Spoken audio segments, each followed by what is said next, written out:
Hello friends, once again welcome back to my channel. I hope you all are doing very well और आप सबकी preparation बहुत अच्छी चल रही है।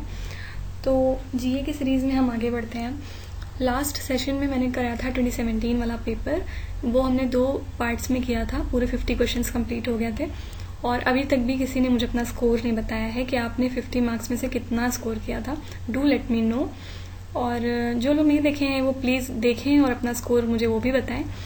तो आज से हम 2016 वाला पेपर सॉल्व कर रहे हैं। जितने भी जीए क्वेश्चंस आए थे 50 क्वेश्चंस, उसको हम 2 पार्ट में अगेन करेंगे। तो ये फर्स्ट पार्ट है इसका, इसमें हम फर्स्ट पार्ट पहले कंप्लीट कर रहे हैं।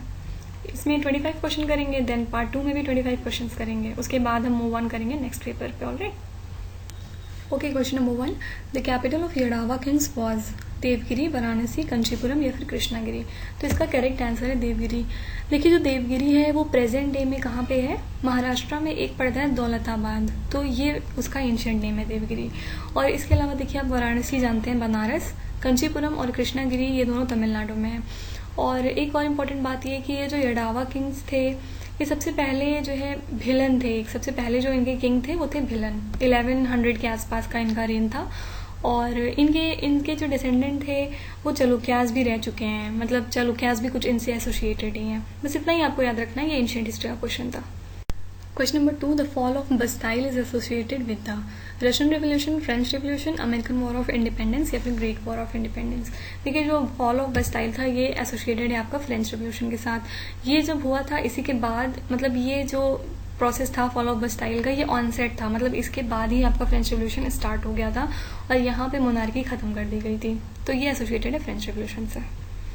Question number 3, which governor general was called as the father of local self government of India?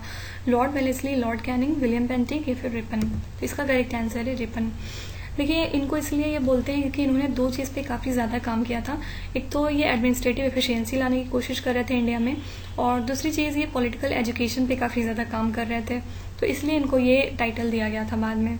देखिए, ऐसे क्वेश्चन बहुत ज़्यादा आते हैं मॉडर्न इंडिया हिस्ट्री से कि कौन से फर्स्ट गवर्नर जनरल हैं, कौन से ऐसे गवर्नर जनरल थे जो इंडिया में आके मारे गए थे, और काफ़ी सारा, मतलब वाइस रॉय पूछ लेते हैं, काफ़ी सारा इस तरह के क्वेश्चन आते हैं। तो एक मैं ये काम करूँगी कि जो हाई लिंक सीरीज हम कर रहे हैं उसमें इस टाइप का एक कंपाइलेशन मैं आपके लिए बना के उस पर डाल दूंगी, और ये आप लिस्ट पूरी याद रख लीजिएगा क्योंकि ऐसे क्वेश्चंस बहुत ही ज़्यादा फेवरेट हैं एसएससी के।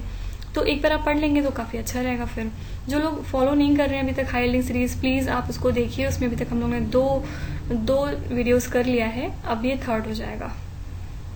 Question number 4, the 3 emperors league 1873 was also known as. अब देखिए, ये आपका वर्ल्ड हिस्ट्री का क्वेश्चन है। अब एसएससी में तो बहुत ही कम लोग ऐसे होंगे जो वर्ल्ड हिस्ट्री पढ़ के जाते हैं, तो आप ये कह सकते हैं कि जो 2017 का पेपर था वो थोड़ा सा ईजी था और ये थोड़ा सा मॉडरेट लेवल का पेपर है।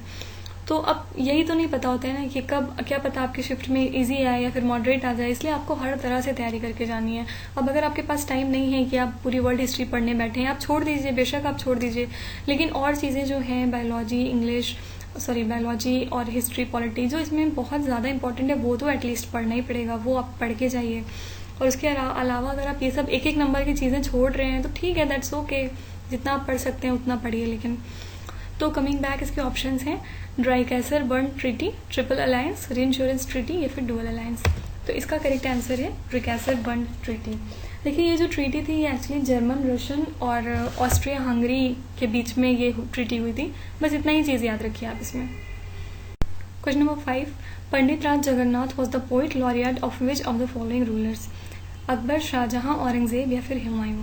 देखिए, ऐसे नाम, कुछ नाम ऐसे हैं जो आपको बस याद कर लेना है कि जैसे पंडित राज जगन्नाथ ये किसके कोर्ट से एसोसिएटेड है, तो इसका करेक्ट आंसर है शाहजहां। बस आपको बस यही याद रखना है। Question number 6, which of the following is formed out of volcanic eruptions in India? Deccan plateau, Lakshadweep islands, western Ghats या फिर हिमालय। अब देखिए, इसमें पूछ रहे हैं कि वोल्केनिक इरप्शंस जो इंडिया में होते हैं वो किस चीज़ से बने होते हैं, तो इसका आंसर है डेक्कन प्लेट्यू। देखिए, डेक्कन प्लेट्यू जो होता है वो आपका, इसमें आपको बस 2 बात याद रखनी है। एक तो ये कि ये इग्नियस रॉक से बना होता है, और सेकंड बात ये कि इसका जो एरिया होता है वो महाराष्ट्र, मध्य प्रदेश, गुजरात, ये वाला जो इधर साइड का एरिया पूरा होता है वेस्टर्न पार्ट इंडिया का, ये पूरा डेक्कन प्लेट्यू कहलाता है। बस 2 बातें याद रखिए इसमें। Question number 7, the supply side measure to control inflation is. अब देखिए, इन्फ्लेशन का मतलब होता है महंगाई।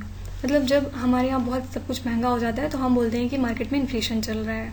अब देखिए इन्फ्लेशन में क्या होता है कि पैसा बहुत ज़्यादा हो जाता है मार्केट में, और उसकी वजह से हमारी डिमांड बढ़ने लगती है, और डिमांड बढ़ती है तो जो जो चीज़ें हैं वो तो लिमिटेड रहेंगी, तो इसकी वजह से उनका प्राइस क्या होता है, बढ़ने लगता है बहुत ज़्यादा। तो इसी को बोलते हैं कि इन्फ्लेशन चल रहा है। तो इसमें अब दोनों साइड से कंट्रोल हो सकता है, एक होती है इसकी डिमांड साइड, एक होती है supply side.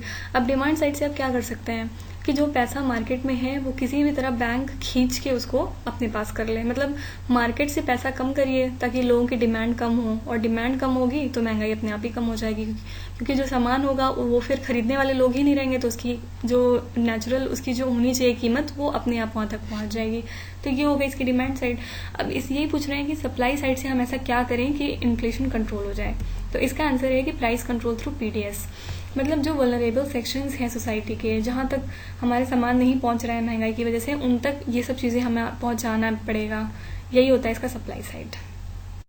Question number 8, the ability principle of taxation is given by Adam Smith, Edgeworth, John Robinson, J S. मिल।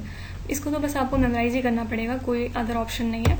तो इसका आंसर है एडम स्मिथ। और इसमें आप ए टू ए याद कर लीजिए कि एबिलिटी ए से शुरू हो रहा है, तो ये एडम स्मिथ ने लिखा है। देखिए आप प्रीवियस ईयर थोड़ा सा याद करके जाया करिए, जैसे अब आप इसके अलावा ठीक है कोई और चीज़ नहीं याद रख रहे हैं इससे रिलेटेड, लेकिन जो पूछ चुका है वो आप मेमोराइज कर लीजिए, वो क्योंकि किसी न किसी एग्जाम में आपको पूछेगा कभी ना कभी, ये तो श्योर है। तो इसलिए आप बस ये याद रखिए कि एबिलिटी प्रिंसिपल ऑफ टैक्सेशन जो है वो एडम स्मिथ के द्वारा दी गई थी। Question number 9, world economic report is published by world bank, UNDP, IMF या फिर यूएनसीटीएडी। इसका करेक्ट आंसर है आईएमएफ। इसको इंडियन मॉनेटरी फंड जारी करता है, उनकी एक मैगजीन होती है वर्ल्ड इकोनॉमिक आउटलुक, उसके अंदर ये एक रिपोर्ट बना के पब्लिश करते हैं।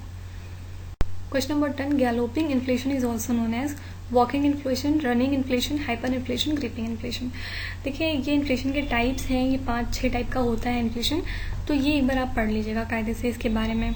तो जो ये गैलोपिंग इन्फ्लेशन होता है, देखिए गैलोपिंग का मतलब होता है कोई चीज़ बस निगल जाना, बिना उसको बाइट किए, बिना उसको दांतों से खाए हुए बस किसी चीज़ को निगल जाना, गल्प कर लेना, उसी को बोलते हैं गैलोपिंग।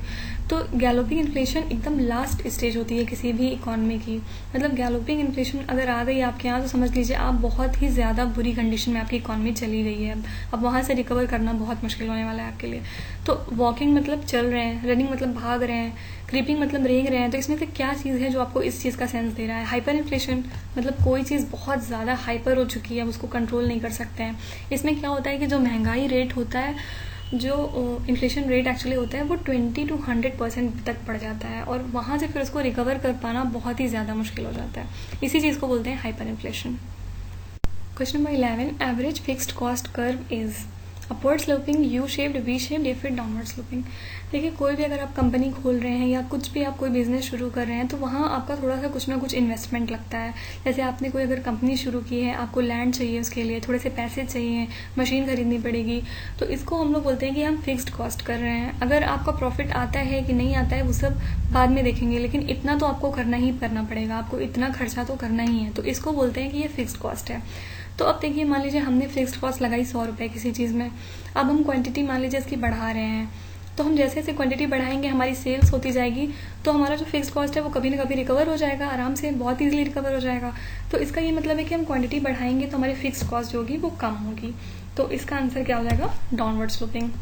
मतलब ये जो कर्व होता है ये fixed cost, average fixed cost और क्वांटिटी के बीच का कर्व होता है। तो जैसे जैसे क्वांटिटी बढ़ेगी वैसे वैसे फिक्स्ड कॉस्ट कर्व नीचे आएगा, तो इसलिए डाउनवर्ड स्लोपिंग होता है। Question number 12, article 368 of the Indian constitution deals with. अब देखिए जो इतने ज़्यादा इंपॉर्टेंट आर्टिकल्स हैं वो आपको थोड़े से याद करने पड़ेंगे, क्योंकि ये क्वेश्चन भी बहुत आते हैं एग्जाम में। तो ऑप्शन है emergency provision, right to primary education, right to information या फिर अमेंडिंग प्रोसीजर। तो ये जो 368 होता है ये आपको ये पावर देता है कि आप कॉन्स्टिट्यूशन को टाइम टू टाइम अमेंड कर सकते हैं जैसे जैसे ज़रूरत हो। तो इसका आंसर हो जाएगा अमेंडिंग प्रोसीजर। इसी तरह होता है कि एक और जो बहुत ज़्यादा क्वेश्चन आता है एसएससी में, आर्टिकल 352 पूछते हैं कि उसमें क्या है, तो उसमें होता है नेशनल इमरजेंसी। 356 में होता है स्टेट्स इमरजेंसी, मतलब प्रेसिडेंट रूल, और फिर 360 में होता है financial emergency. Question number 13, who among the following propose the suggestion for a constituent assembly first in 1935। मतलब सबसे पहले किसने ये कहा था कि हमारी खुद की कॉन्स्टिट्यूंट असेंबली होनी चाहिए जो कि कॉन्स्टिट्यूशन बनाएगी इंडिया का? तो नेहरू, गांधी, जेपी नारायणा या फिर एम एन रॉय। तो इसका करेक्ट आंसर है एम एन रॉय। ये क्वेश्चन बहुत ज़्यादा इंपॉर्टेंट है, प्लीज़ आप इसको एकदम रट लीजिए। Question number 14, according to Paul Appleby the quality of good administrator is. मतलब एक अच्छे एडमिनिस्ट्रेटर की क्या खासियत होती है? Intelligence, integrity, loyalty, self confidence. तो इसका करेक्ट आंसर है सेल्फ कॉन्फिडेंस। देखिए इसमें इन्होंने काफ़ी सारे पॉइंट्स बताए थे। अब सारे पॉइंट पता नहीं किसी को याद होंगे कि नहीं, मुझे तो नहीं याद है, लेकिन इसमें एक आध और था, जैसे गुड लिसनर भी होना चाहिए और काफ़ी कुछ था ऐसे, आप देख लीजिएगा एक बार। Question number 15. Which of the following works of Plato is primarily a treatise on justice? Phaedo, the Statesman, the Republic, Apology. अब देखिए ये भी एक टफ क्वेश्चन कह सकते हैं कि है, बहुत सारे लोगों को इसका आंसर नहीं पता होगा। तो ऐसे क्वेश्चन देखिए आप याद भी नहीं कर सकते, आप कितने क्वेश्चन ऐसे याद करेंगे। और जब से TCS आ गया है तो ये फिर इस टाइप के क्वेश्चन आना बंद भी हो गए हैं काफ़ी हद तक। मतलब अब थोड़ा सा करंट अफेयर ओरिएंटेड रहता है, थोड़ा सा फैक्ट ज़्यादा पूछते हैं, मॉडर्न हिस्ट्री ज़्यादा आती है। अब ऐसे इस टाइप के क्वेश्चन नहीं आते हैं जो एकदम आउट ऑफ कॉन्टेक्स्ट हों। फिर भी आप इसका आंसर याद रखिएगा कि इसका आंसर है the republic. Question number 16. Who was referred to as the ambassador of Hindu Muslim unity? किसको कहा गया था कि ये हिंदू मुस्लिम यूनिटी के एम्बेसडर हैं? मोहम्मद अली जिन्ना, अब्दुल गफ्फार खान, शौकत अली या फिर मौलाना आज़ाद? इसका करेक्ट आंसर है जिन्ना। ये आप एकदम रट लीजिएगा। और इसमें ही एक और क्वेश्चन बनता है कि ये टाइटल इनको किसने दिया था, किस सेलिब्रिटी ने दिया था? तो इनको ये टाइटल दिया था सरोजनी नायडू ने। तो ये दो बातें आप एकदम अच्छे से याद रखिएगा। Question number 17. Which one of the following is commonly known as pond silk? Spirogyra, rhizopus, yeast या फिर यूलोथ्रिक्स? अब देखिए ये बायोलॉजी से क्वेश्चन है, बार बार कॉमन नेम से क्वेश्चन आते हैं, जैसे वॉशिंग सोडा, बेकिंग सोडा, और ये सबका क्वेश्चन बहुत ज़्यादा आता है केमिस्ट्री में। उसी तरह बायोलॉजी से क्वेश्चन एक आ गया है, इसका करेक्ट आंसर है spirogyra. Question number 18. Gynaecomastia is, अब ये एक टर्म है, इसका मतलब क्या होता है? Development of hair on ears in males, increased height in females, development of an extra finger in females या फिर development of breast in male? तो इसका करेक्ट आंसर है development of breast in males. Actually ये जो होता है ये हार्मोनल डिसबैलेंस की वजह से होता है, ये एक तरह की बीमारी है। Question number 19. The highest concentration of urea is found in? इसका आंसर है हेपेटिक वेन। देखिए जो लीवर होता है वो जितना भी आपका बॉडी का वेस्ट प्रोडक्ट होता है वो प्रोड्यूस करता है, इंक्लूडिंग यूरिया, और उसके बाद वहाँ से जो हेपेटिक वेन होती है वो आपकी वहाँ से सब कुछ उठाती है और लेकर जाती है एओर्टा के थ्रू। तो इसीलिए हेपेटिक वेन जो होता है उसके पास सबसे ज़्यादा वेस्ट प्रोडक्ट होता है, उसमें यूरिया भी होता है। और अगर अभी कभी आपसे पूछ ले कि सबसे कम कॉन्सेंट्रेशन ऑफ यूरिया किस में होता है, तो उसका आंसर हो जाएगा फोर्थ ऑप्शन, यानी कि रेनल वेन। रेनल वेन जो होता है वो प्योरीफाइड सब कुछ लेके जाता है, तो इसलिए उसके पास सबसे लीस्ट कंसेंट्रेशन वाला यूरिया होता है। Question number 20. Terrigenous deposits are found in deep sea plain, ocean trenches, rift valley या फिर कॉन्टिनेंटल शेल्फ एंड स्लोप? अब देखिए टेरिजिनस नाम से क्लियर है कि मरीन वर्ड कुछ नहीं है इससे रिलेटेड, ये एक टेरेस्ट्रियल वर्ड से रिलेटेड शब्द बना है टेरिजिनस। तो इसका आंसर हो जाएगा कॉन्टिनेंटल शेल्फ एंड स्लोप। इसमें सी नहीं आता, ओशन नहीं आता, इसका आंसर फोर्थ ऑप्शन हो जाएगा। Question number 21. Which of the following is the only volcanic peak in Antarctica? Mount blank, mount Erebus, mount Elbrus या फिर माउंट कुक? तो इसका करेक्ट आंसर है माउंट एरेबस। ये सिर्फ और सिर्फ इकलौता वोल्केनिक पीक है जो कि अंटार्कटिका में है, ऑलराइट। और ये चीज़ याद रखिएगा कि जो माउंट एरेबस है ये वहाँ का सेकेंड हाईएस्ट वोल्केनो है। और सबसे पहला कौन सा है फिर? वो माउंट सिडली है। अगर आप कभी आपसे पूछें कि हाईएस्ट वोल्केनो ऑफ अंटार्कटिका कौन सा है, तो उसका आंसर हो जाएगा माउंट सिडली। और एक चीज़ और, ये आप एरेबस और एल्ब्रस में बिल्कुल कंफ्यूज मत होइएगा। एक्चुअली जो ये एल्ब्रस होता है ये यूरोप और एशिया के बीच में है, ये भी एक माउंटेन है, ये यूरोप और एशिया के बीच में है, लेकिन ये एरेबस अंटार्कटिका में, alright. Question number 22. Who led the foundation of the school of possibilism? Brunhes, La Blache, Humboldt या फिर रेट्जेल? तो इसका आंसर है सेकेंड ऑप्शन। एक्चुअली उन्होंने ये कहा था कि मैन जो होता है वो एक पैसिव एजेंट नहीं है जो कि सिर्फ और सिर्फ जो नेचर हैं, फोर्सेस ऑफ नेचर हैं, उनसे रूल किया जा सके। मैन की एक अलग एक आइडेंटिटी है, तो ये इनका थोड़ा सा स्टेटमेंट है, याद रखिएगा। Question number 23. The lysimeter helps in the estimation of? Lysimeter एक इंस्ट्रूमेंट होता है और ये क्या चीज़ मेजर करने के लिए यूज होता है ये आपको बताना है। Evapotranspiration, relative humidity, vapour pressure या फिर विंड डायरेक्शन? इसका करेक्ट आंसर हो जाएगा एवेपोट्रांसपिरेशन। देखिए ये एक प्रोसेस होता है, जैसे जो पत्तियाँ होती हैं उस पर कभी कभी आप देखिए तो उस पर थोड़ा सा वाटर ऐसे रहता है, हल्की हल्की बूंदें, तो जो वाटर लॉस हो जाता है लीव्स के थ्रू उसको बोलते हैं इवेपोट्रांसपिरेशन। उसी को मेजर करने के लिए एक इंस्ट्रूमेंट यूज करते हैं, ये होता है लाइजीमीटर, ऑलराइट। इसी तरह रिलेटिव ह्यूमिडिटी जो होता है उसको मेजर करने के लिए हम कौन सा इंस्ट्रूमेंट यूज करते हैं? हाइग्रोमीटर।